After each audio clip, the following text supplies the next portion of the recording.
So good afternoon, everyone. I'd first of all like to thank you all for taking the time out on a Sunday to come listen to me in conversation with the eminent Nadifa Mohamed. She requires no such introduction, but I'd still like to do the honors.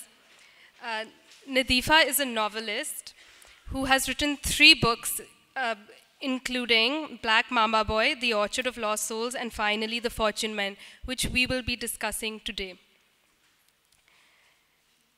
Nadifa has also featured on Granta magazine's Best of Young British Novelists in 2013, and in 2014 on Africa 39 list of writers aged under 40 to define future trends in African literature. Her latest novel, The Fortune Men, was shortlisted for the 2021 Booker Prize. Thank you, Nadifa, for joining me and being in conversation with me. Thank you, Eman. Can everyone hear Nadifa? Okay, lovely. Without further ado, I think let's dive into the novel first. So I think people would like to hear more from you than from me about what your novel entails. And could you give us a synopsis of The Fortune Men? Sure. So The Fortune Men is based on a real history, the life of Mahmoud Matan, who was a Somali sailor, born in the same hometown as me, who knew my father knew him, but Mahmoud's life had a tragic end because he was accused of a murder he didn't commit in 1952 in Cardiff, and so this novel covers the last 6 months of his life. Okay. Right. So I want to actually step back and go beyond the book a little bit, and I want to talk about Tiger Bay as a place. And I want to go back into history and really talk about the multiculturalism in Tiger Bay. So it was populated by Somalians, it was populated by people of Indian origin, African origin, people from all over the place. And in modern day, a multicultural society means a cleaner justice system. A better life, and people coming in hope for a better future. Yeah. So I want you to sort of look back, reflect on your research, and talk about what the justice system looked like back in the day, considering it was a multicultural society when Mahmoud Matan was, met his fate at the hangman's noose. So Britain as a whole was very monocultural, and there were a few of these port towns. Liverpool, Cardiff, London, South Shields, where sailors from around the world would settle. And they became these hubs of multiculturalism, especially Cardiff, which was a very big port because of the coal industry from South Wales. So Somalis came, Bengalis and Pakistanis, Indians, because of the route through the Suez Canal, which they specialized in. But it was always on these unequal terms. They had these jobs because they were the ones that British sailors did not want to do because of the hardship involved. They were risky, hard jobs in the engine rooms. And Britain was the center of an empire, a huge empire, so of course there was this interchange of people coming in and out. And the idea was that they would be very briefly in the UK in boarding houses and then back on their next journey. But people don't work like that, and they formed relationships in these port towns and met local women and had children, and those children had their children, so they became quite distinct communities. Britain as a whole was a much more conservative, harsh place. There was the First World War, then the Second World War, which increased the number of foreign sailors working in Britain and working out of Britain. And I think the judicial system saw them as a problem. They were constantly harassed by the authorities in different ways. And Mahmoud, he was one of 5 black and Asian men who were executed in 1952, despite making up a very, very, very small proportion of the general population. They made up 20% of executions. So the judicial system was one which was there to reinforce hierarchies, and it was not a clean system at all. It was one blighted with corruption, prejudice, an idea that you could tell I think we also can't forget how popular the idea of eugenics was in the early 20th century. So when they saw someone like Mahmoud and his children and his wife, they thought these people are not decent people. They're not the ones that we want to see breeding in contrast to the good people. So there was this clear idea of good and valuable people and worthless people. And I don't think that mentality has completely gone away, sadly. I think that when you look at the statistics, the current judicial system in the UK is just as discriminatory, if maybe not more, than it was then. Right. So, can someone please turn off their cell phone? We're currently in a session. Thank you. Nadifa, a few years ago, we actually had a conversation about this, and I spoke about your subjective experience as a daughter of migration, and the conversation became slightly political, and we spoke about politicians like Preeti Patel and other daughters of migration who were enacting cruel policies on people of their own origin and race and ethnicity. So why do you think they want to ingratiate or kowtow to the Western philosophy or to the hierarchy, and why do you think it's socially profitable for them? I think I was probably more gobby about them then, because I think now I'm in a state of confusion about them.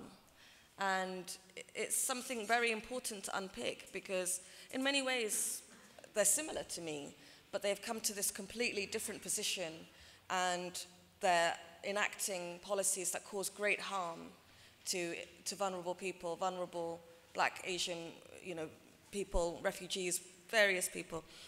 And it's not, I think, a coincidence that they're not just migrants. They're migrants from a very particular place in time, with families from colonial East Africa, Asian families from colonial East Africa. And there's something about that moment where, I think people think about the British Empire and it becomes a very crude discussion very quickly about, was it good or was it bad? Did they bring railways and, democracy and a judicial system to these places, or were they purely evil and destructive? And I think actually what, as a writer, makes me kind of more intrigued is actually the very granular relationships that develop between colonized and colonizer. My father was in the British Empire, he was in the Italian Empire, and he had to navigate them and adapt to them. And I think that the politicians that we're getting now, who are extremely far right, despite coming from refugee or migrant backgrounds, there's something about the inheritance that they have from those colonial situations that is like a trauma being revisited. You go from being the victim of these sorts of policies to being the one in power. And there's something deeply psychological and, I think, traumatized about it.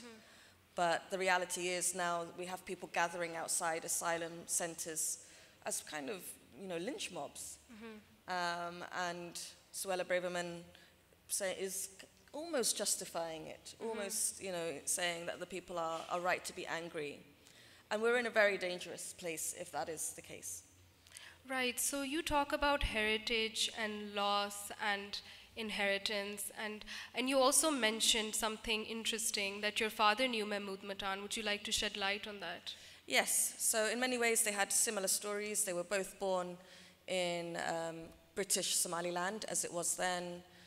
Quite different families. My father's family, he was raised by a very young single mother. His father had gone to Sudan to look for work, and she raised him in Aden and then in Eritrea, while Mahmoud's family were very stable and wealthy, and they had quite a good relationship with the colonial authorities. They had shops and lorries, and his brother, I found out recently from a family member, worked for Lord Delamere, who was the biggest landowner in Kenya. So obviously then there's two relationships to empire and to power already, and they both found themselves joining the Merchant Navy because it was one of the well-paid jobs available to young men of that generation and time and place. Mahmoud went south to South Africa and joined from Durban. My father went north and joined from Port Said in Egypt. And then their lives kind of they met each other in Hull in Yorkshire, which was a port that my father lived in, and Mahmoud moved there with his wife, Laura, and 2 children to get away from quite difficult situation in Cardiff, where if they had lived in Butte Town, Tiger Bay, which was very multicultural, it would have been probably quite straightforward, but they actually lived in Adamstown, where Laura's family were, which was a much whiter and more hostile environment for a mixed-race couple. Right, and you also said that your father moved around a lot. I remember you telling me that Mahmoud Matan was stationary. He was in one place, which made him more visible to the police.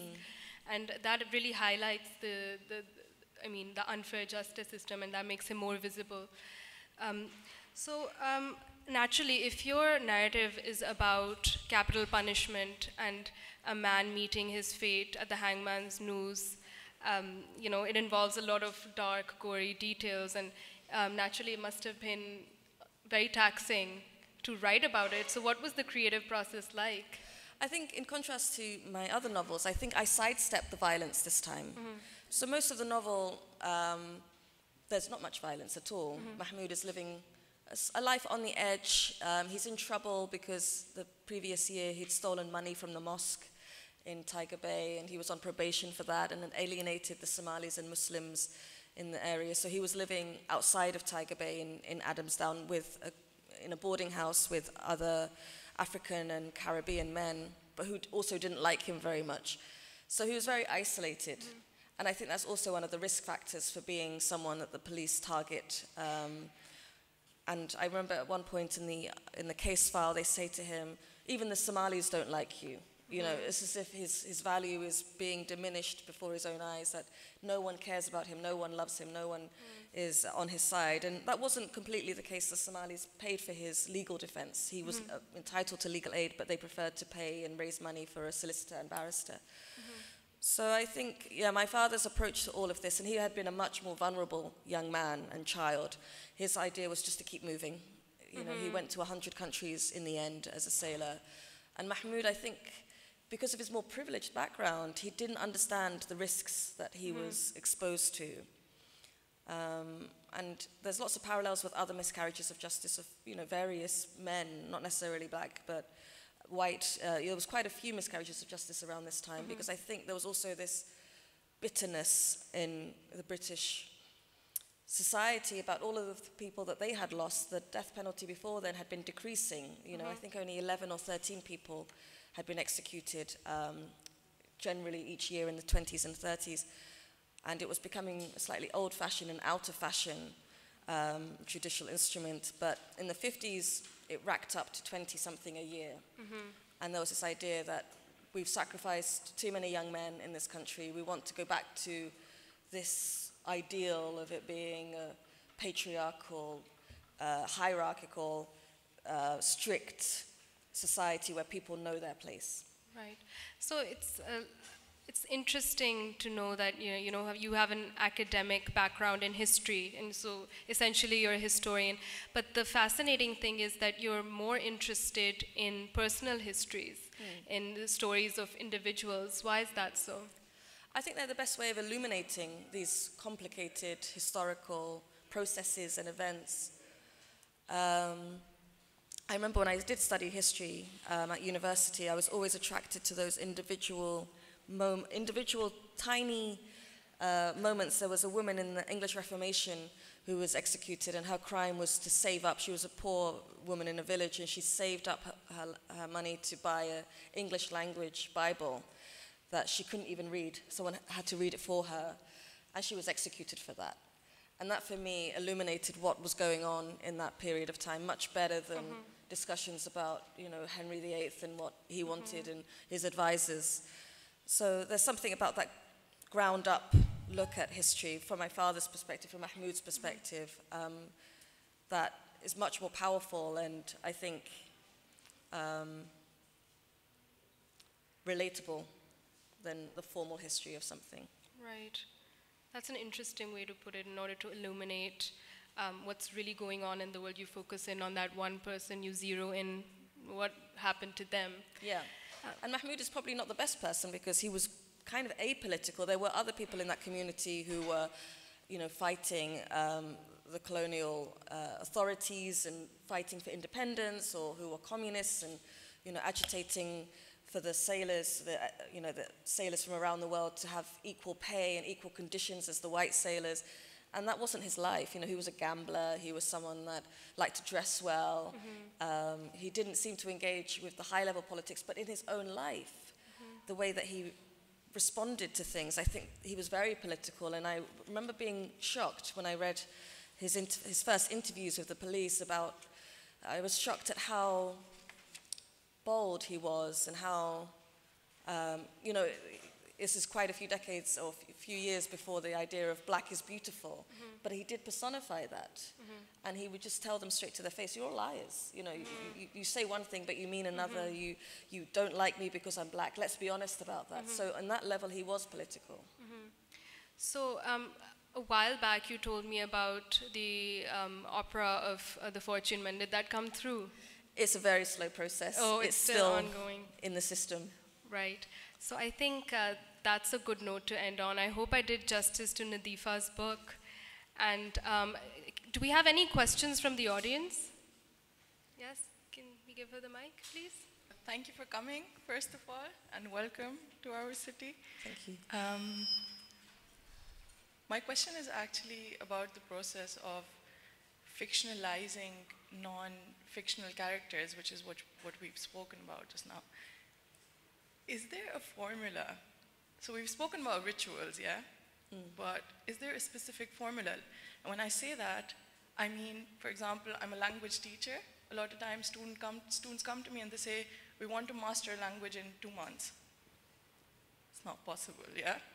But then there are some formulae that I do give to them. Do we have something? For writing? Yeah. No, not that I've discovered. Not that I've discovered. I think I was just on a panel with H.M. Naqvi and Shahan, and we have all experienced writing in the middle of the night, deep in the middle of the night, and there is something about that silence, about that feeling of being somewhere between sleep and awakeness, a dream and reality, that I think gets you in the right place to write. But for me, it's music, it's having input, whether that's reading non-fiction books or going to galleries, watching films, talking to people. I find talking to people probably the thing that gets my juices flowing, but there is sadly no formula. Thank you. Any other questions for Nadifa? Oh, Jasmine?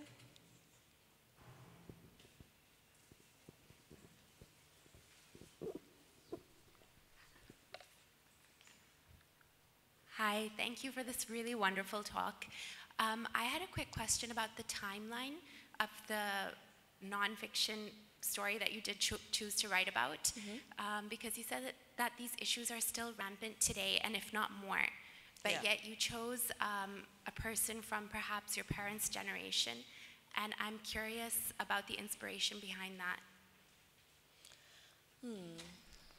I think you have to follow your obsessions, and you can't necessarily understand why one thing grabs you and another thing doesn't, because there are millions of cases, sadly, like Mahmoud's case from the UK, from the US, from everywhere around the world.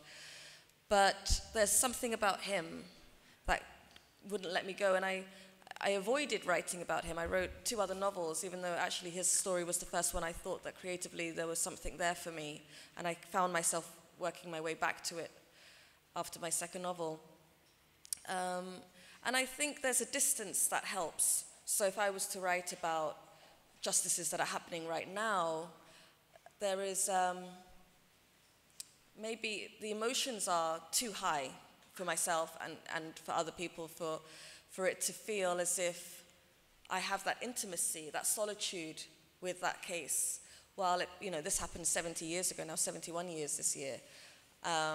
So no one is thinking about it in the same way that I am. I'm developing this very particular relationship to Mahmoud and to his times. But there's no science behind why one person and not another. Thank you. Any other questions? All right, I think that's it. Thank you so much, Nadifa. Thank you very much.